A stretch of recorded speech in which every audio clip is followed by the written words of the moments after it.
Let's take the umbrella of reproductive health care, because one of the things that we talked about before was reproductive health care umbrella, everything that goes on underneath it, and the theme and thread that what your work has been trauma informed. Can you just sort of like go into that a little bit for all of us around reproductive health care in general? So there's so much in terms of reproductive health care and kind of what's missing in it. There's so much to cover and it all gets kind of put together.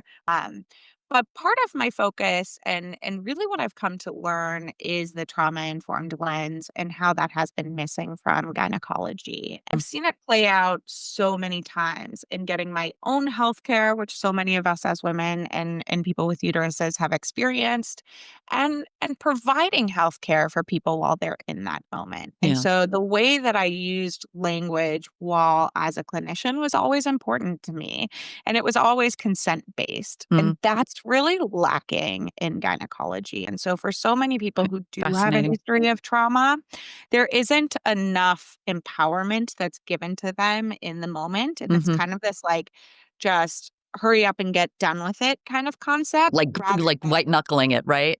We know 1 in 3 women has been sexually assaulted. less than 8% of women actually disclose that trauma when they're with their gynecologist. So if Jeez. right, like 1 in 3 women, so 33% of women have experienced trauma, less than 8 are actually reporting it.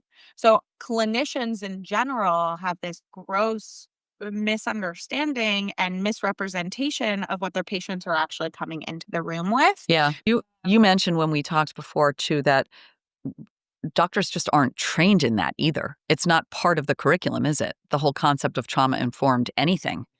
No, it's not. And the problem is that we're all running late. We don't have enough time. And frankly put, trauma informed care does take additional time. You need to assume, like, we all get into these patterns of having almost like a script that we say during pelvic exams.